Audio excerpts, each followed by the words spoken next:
Hey everybody, welcome back to my Tracer touring series, and I think today is the final episode on this series, not on my channel but on preparing the Tracer for touring. And this is because I cannot think right now of any other changes I want to make to the bike to prepare it for touring. So I thought at the end of all of this money spent and work hours installing all this stuff on the bike, I thought I'd do a final review of all the mods I have on the bike. Not only the ones I installed during this series, but the ones before that, before I had the YouTube channel, because I've seen some questions around it, and I think it's interesting just to do a quick overview. So let's go. So starting from the front, I have the disc lock with alarm system. It's currently armed, so I'm not going to touch it, but it will sound an alarm when somebody touches it and shakes it. I have also installed a radiator guard. This is a genuine Yamaha accessory. I really like the looks of this. It has the MT logo down here, and it's very open grill, so the air flows perfectly to the radiator. So I really like the way it looks. Up here we have the tall Puig screen. This is a very tall screen. It's very comfortable. It has a little bit of bugs, let's say. The handlebars or the handguards hit the screen, and that's not very nice, but it is extremely comfortable and very protective of wind, so in that respect is absolutely great. Then in here behind the screen you see this plate that I screwed on with the MT logo, and it has a ram ball at the end, and I've installed here the GoPro that will be facing forward and filming the trip, and I can also turn it backwards and it will film myself. So that's a good position to have it. Here we are looking at my first mod on the bike. These are the lights for the handguards. I really like them. This is well built. This is real carbon fiber. It has these golden rings around the screws. That goes well with the suspension. And if you turn them on, these just give out the light, which is very nice, so cars can see you well. Since we're here, also the blinkers are new. They are also from Yamaha. They are full LED, and they have this slight fake carbon pattern, which goes well with the other fake carbon pattern that goes out throughout the bike. Continuing to move back, I have these mirror extenders I bought off eBay, and I painted them myself. They were silver color, which didn't look nice. I really like them. The shape of this bolt actually fits well with the whole theme of the bike, so they are a good product. I have, of course, installed the GPS, a TomTom rider. It's basically installed here with the ram mount on the handlebars, and it's powered through the ignition, so it will only turn on if I turn on the key. Of course, it has an internal battery, so I can work with it even with the bike off. But this way I will never forget it on while the bike is not on, and will not drain the battery. Down here we have the crash guards or the engine guards that will protect the engine if I drop the bike or if I have a small crash. They won't do any miracles if I have a big crash, but on these small tumbles it will not ruin my trip. Up top I've installed a Givi tank bag. It's a small unit. I just want to carry my small stuff with me, and it has a tank ring, so it's very easy to remove. Just like this. And it does not touch the tank, so it will not scratch the paint. In the seat, the Tracer seat is known for being extremely uncomfortable, so I bought this thin gel pad from this German brand. They have other types with air and with taller gel.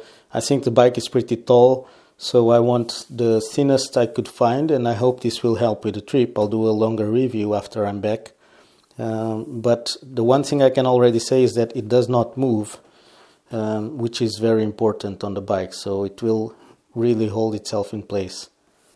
The luggage, of course, this is one of the biggest mods I've done to the bike, specifically for touring. I went with the Shad model that has the carbon finish that goes well with the bike, and inside there is the bags that will be very helpful when I want to just take clothes back in or something like that. I don't need to take the whole case out. In the back I've installed the Yamaha Genuine Tail Tidy. It keeps the license plate and the turn signals very close to the rear. I think it looks much better. It has the MT symbol here, and it has LED illumination for the license plate. It also holds the blinkers that are just like the ones in the front with LED. And down here I have what is definitely the most expensive mod. I have the Yamaha original Akrapovic full titanium exhaust system. I really like the looks of it with the 3 pipes, and the sound is just perfect. It also includes, of course, the full titanium line, which is starting to change color, and it will look really nice as I keep going. So this is very expensive item, but I think, at least for me, it's well worth the price, just because of the looks and the sound it makes. And last but not least, I have the hack for cruise control. This works really well with my FJR, and it will also work well with this bike, and this makes it much easier to ride on highways when you have to keep constant speed. You just need to hold the throttle up and push this down, and it will hold in place. Of course, when you need to brake or something, you need to push the throttle back forward, but that goes without saying. It works really well and I like it. And that's it. I think she's ready for touring. The bike is really the star of the show, not me. I hope you liked all the videos. I know that some of them were pretty long, but I faced them as being a how-to video. So if you want to do changes like I did, you can just follow the steps that I've done. You can see where I failed and what was easy, what was hard. And I will be doing new videos. Of course, I will be capturing my full trip to Scotland.